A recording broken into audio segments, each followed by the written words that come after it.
सांगली येथील यशवंतनगरमधील ऋतुजा सुकुमार राजगे या तरुण विवाहितेने धर्मांतरासाठी होत असलेल्या छळाला कंटाळून आत्महत्या केली आहे। या प्रकरणाची उच्चस्तरीय चौकशी करून ऋतुजा राजगे हिच्या मृत्यूस कारणीभूत असलेल्या सर्वांना कठोरात कठोर शासन व्हावे अशी मागणी मुख्यमंत्री देवेंद्र फडणवीस यांच्याकडे करणार आहे, अशी माहिती आमदार सुधीरदादा गाडगीळ यांनी दिली। आमदार गाडगीळ यांनी शनिवारी ऋतुजा राजगे हिच्या गुंडेवाडी येथील माहेरी भेट दिली। तिचे वडील चंद्रकांत पाटील आणि कुटुंबियांचे सांत्वन केले आणि त्यांना धीर दिला। आमदार गाडगीळ म्हणाले, ऋतुजा राजगे हिला न्याय मिळवून दिल्याशिवाय आम्ही स्वस्थ बसणार नाही। मुख्यमंत्र्यांची तातडीने भेट घेऊन उच्चस्तरीय चौकशीची मागणी करणार आहे। ऋतुजाच्या आत्महत्येला जबाबदार असणाऱ्या सर्वांना कठोर शासन व्हावे यासाठी शासनाने तातडीने पावले उचलावीत अशी ही मागणी मुख्यमंत्र्यांकडे करणार आहे।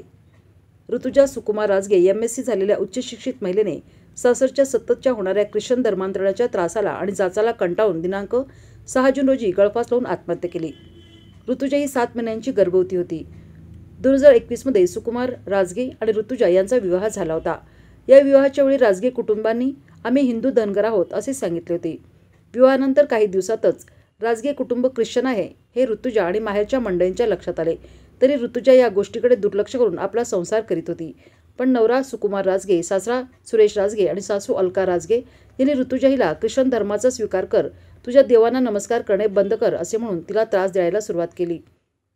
बऱ्याचदा तिला चर्चमध्ये घेऊन गेले आणि तिथे धर्मांतरण करण्यासाठी जबरदस्तीही केली।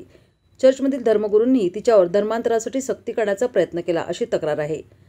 यावेळी यांच्यासोबत आमदार गाडगीळ, भाजप शहर जिल्हा अध्यक्ष प्रकाश ढंग, अनुसूचित मोर्चा प्रदेश सचिव प्रदीप कांबळे, जिल्हा उपाध्यक्ष शरद देशमुख, विजय साळुंखे, मंडल अध्यक्ष संतोष सरगर आदी उपस्थित होते।